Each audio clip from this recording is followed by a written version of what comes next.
The Test of Love, Part 3. The outsider's smile, the insider's tears.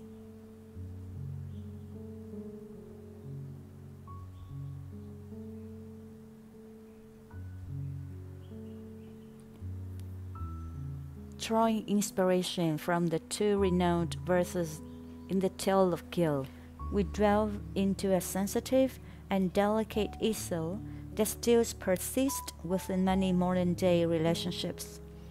I believe they would also serve as a suitable title for the third installment of our Tale of Love series, which explores the challenges and complexities in love between couples, marriages, and families.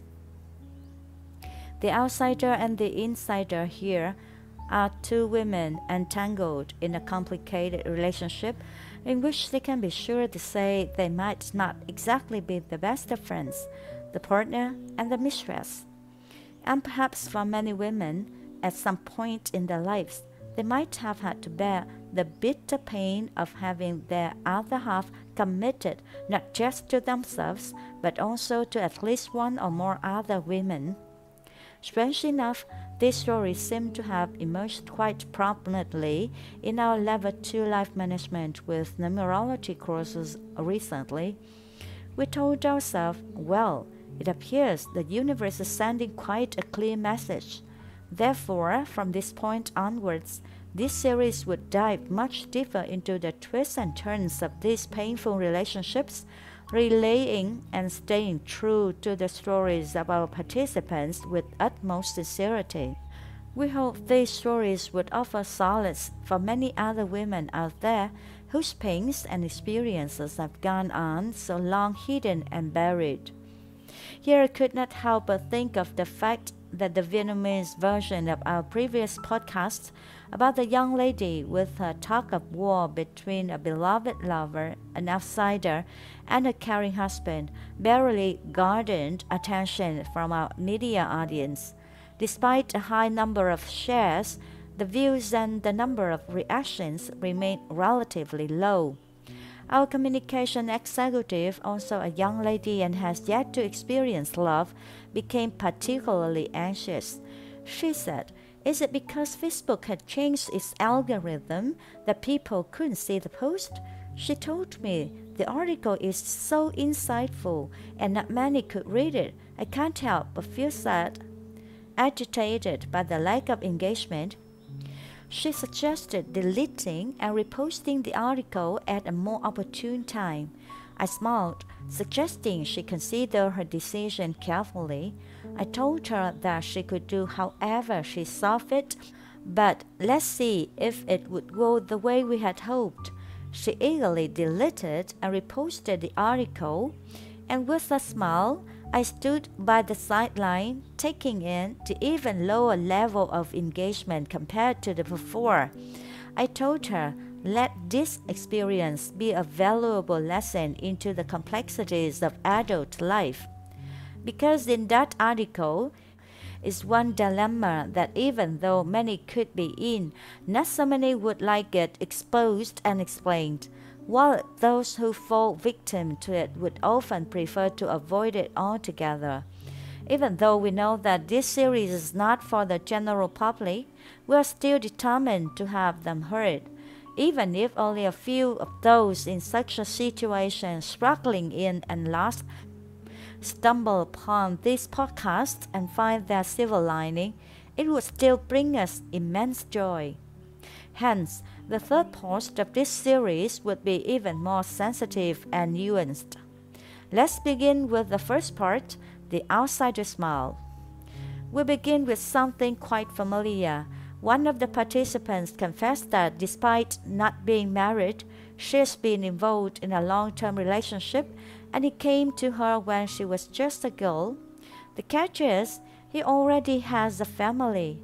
She said she could not resist for how he cared and supported her so wholeheartedly, and once she had agreed to his proposals, she found it even more difficult to walk away, despite knowing the implications of her actions. All because he's been taking care of me so well. I'm already used to it now.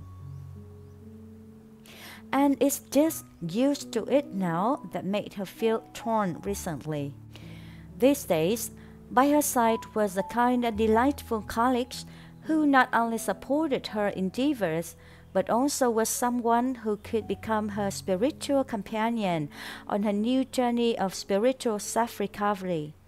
On the other hand, she seemed unable to find it in herself to let go of the long-time lover who had been providing for her.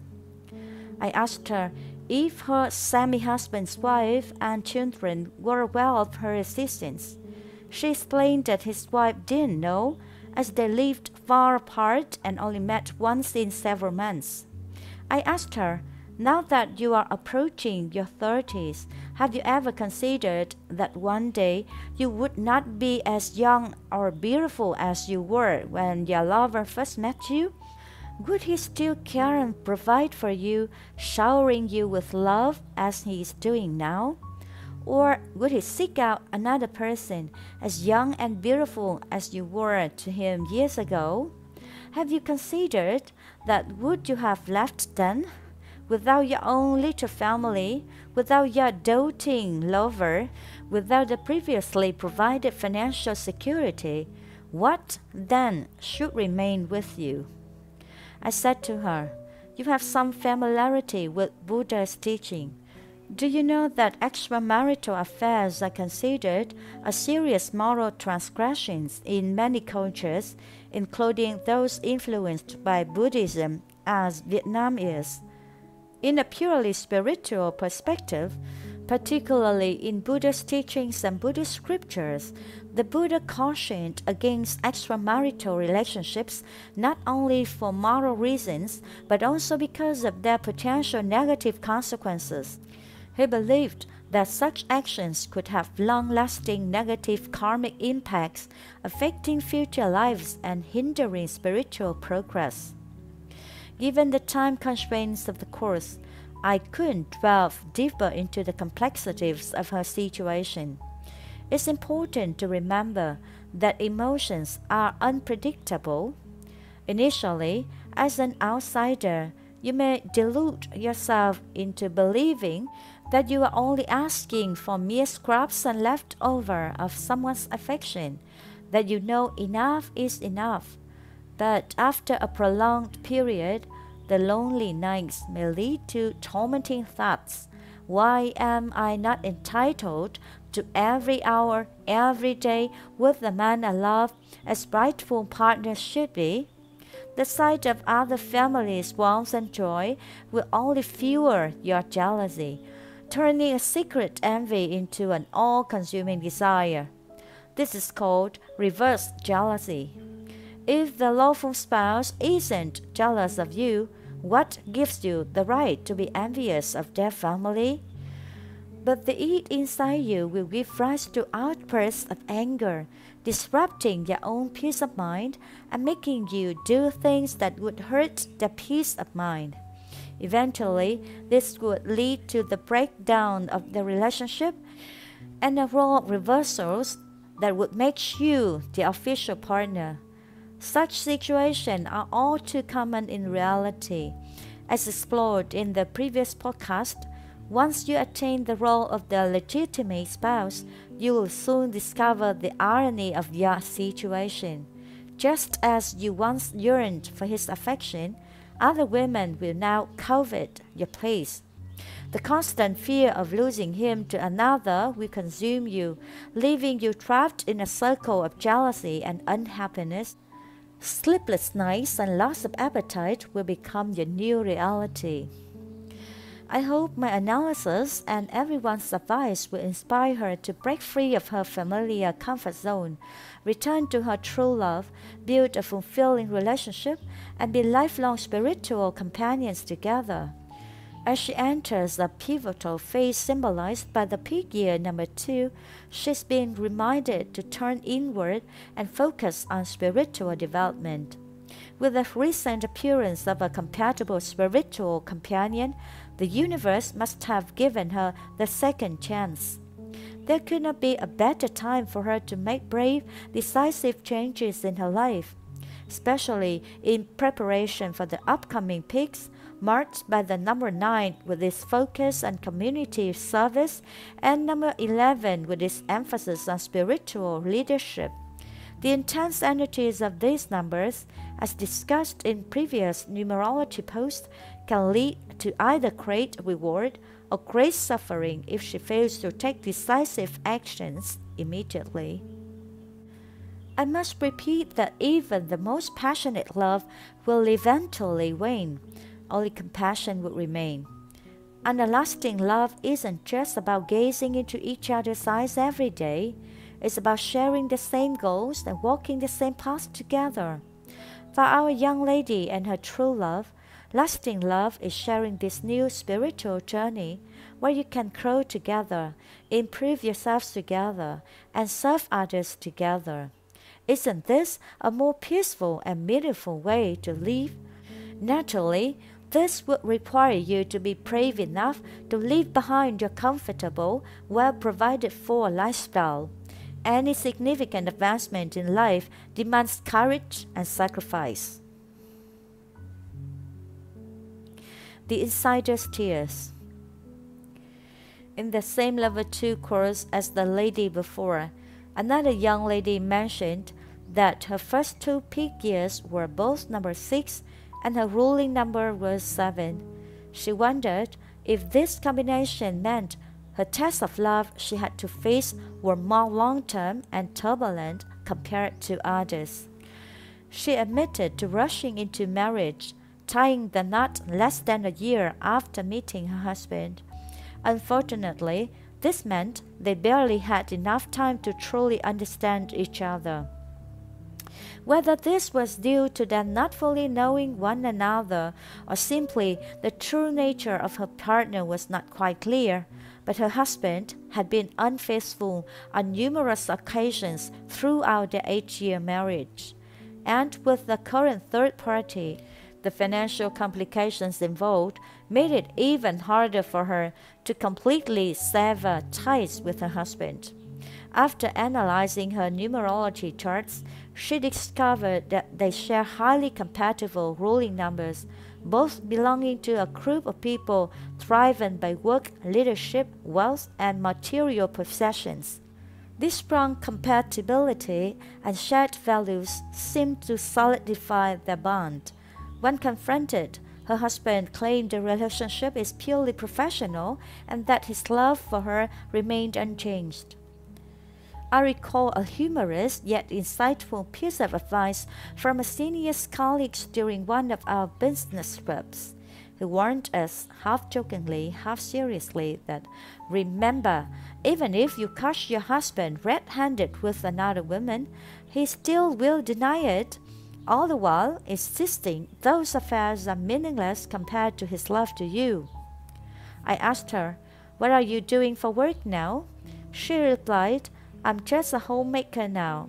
When we first got married, I worked for a few years, but then I got pregnant and had a child, and with all the endless chores, my husband suggested I quit my job to take care of the kids, and he would support us."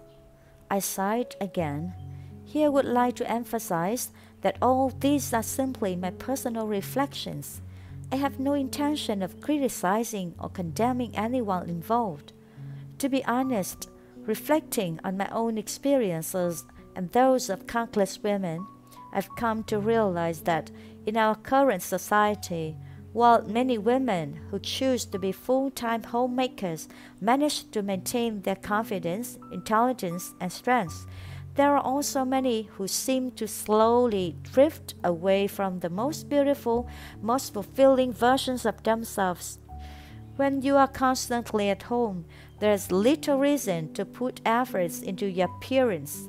Why bother dressing up or looking stylish?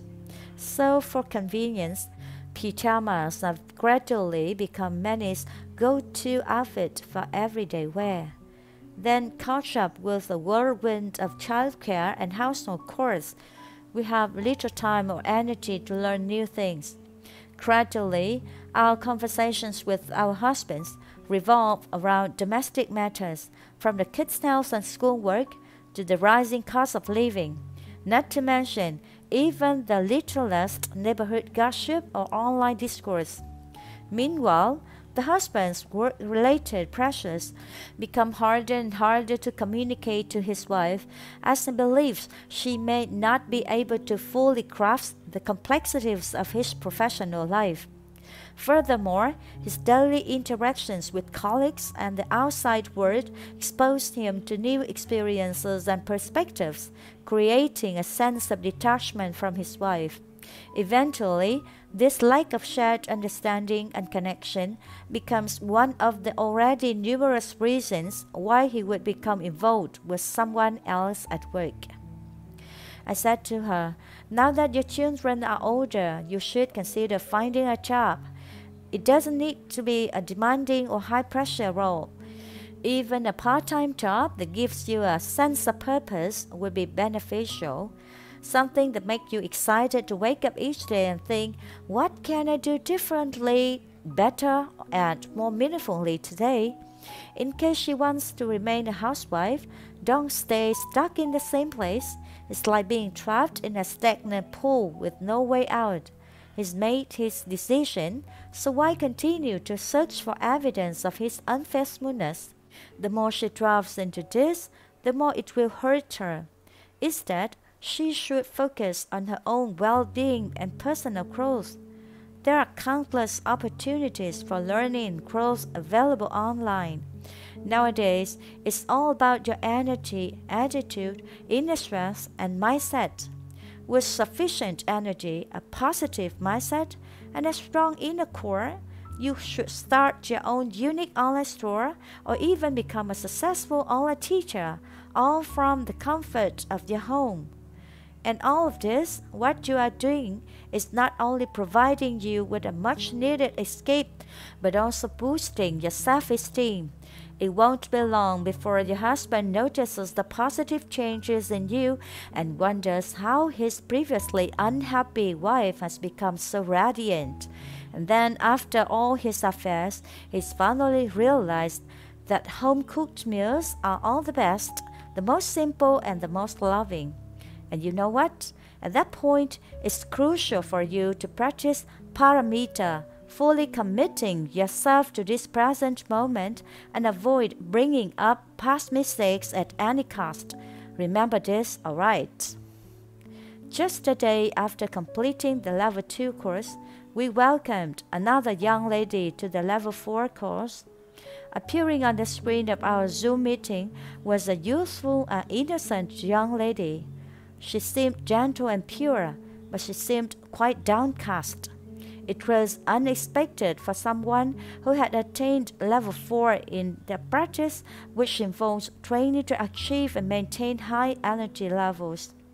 At this level, we delve deeper into human psyche, utilizing not only Pythagoras numerology, but also the insightful Mandela analysis chart.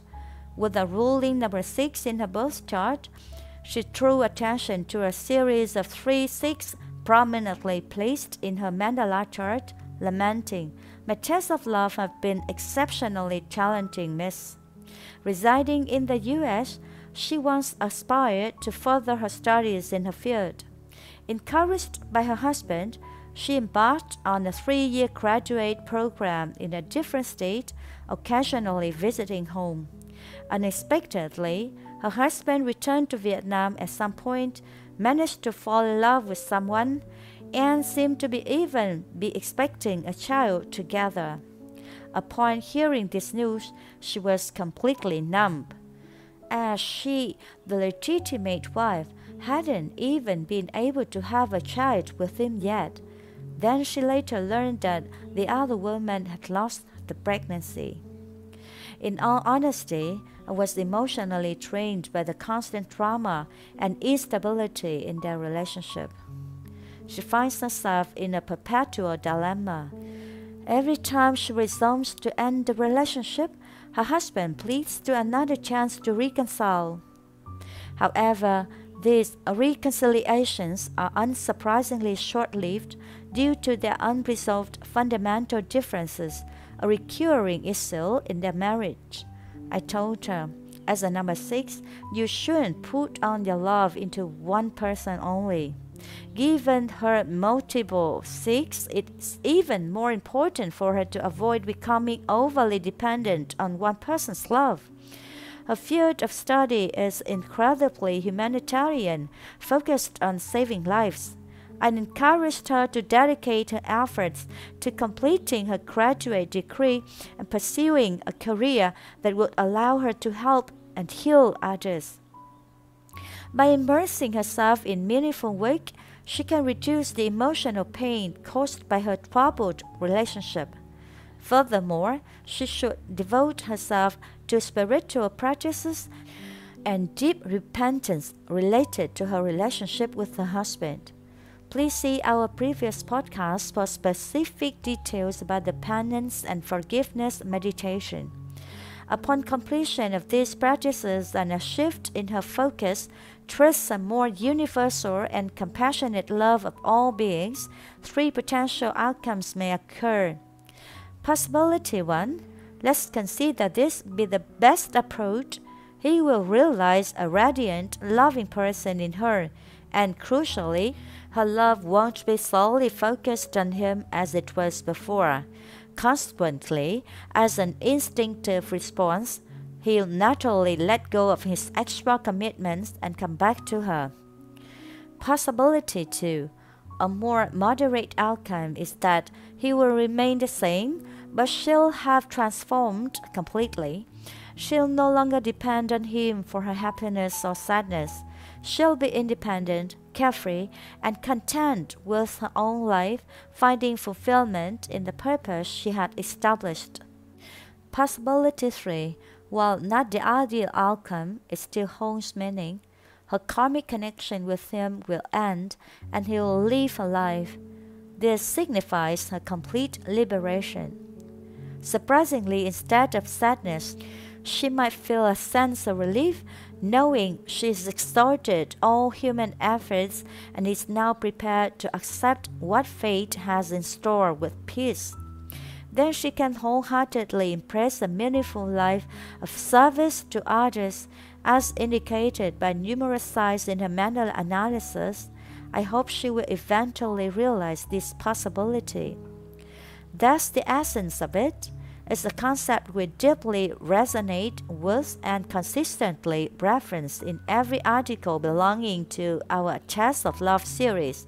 To love and be loved is perhaps one of the most fundamental desires for us as humans in this life. But love itself is probably the one thing that would need a lifetime to ponder upon, and the one thing that would hurt enough to also need a lifetime to heal. We send our best wishes to all those facing this test of love. Whether you have had a chance to join our life management with numerology courses or not, we trust that you have the inner strength, opportunities, and cosmic support to successfully navigate these challenges and embrace a more fulfilling life. Eventually, you will understand that your journey in this life is about overcoming the test of love and developing a boundless heart filled with compassion. And finally, to let go completely. Because life is fleeting, much shorter than we often realize. Make the most of each day by focusing on the things you cherish, and that brings you peace to the best of your ability. You've got this. Best wishes of peace and love to everyone.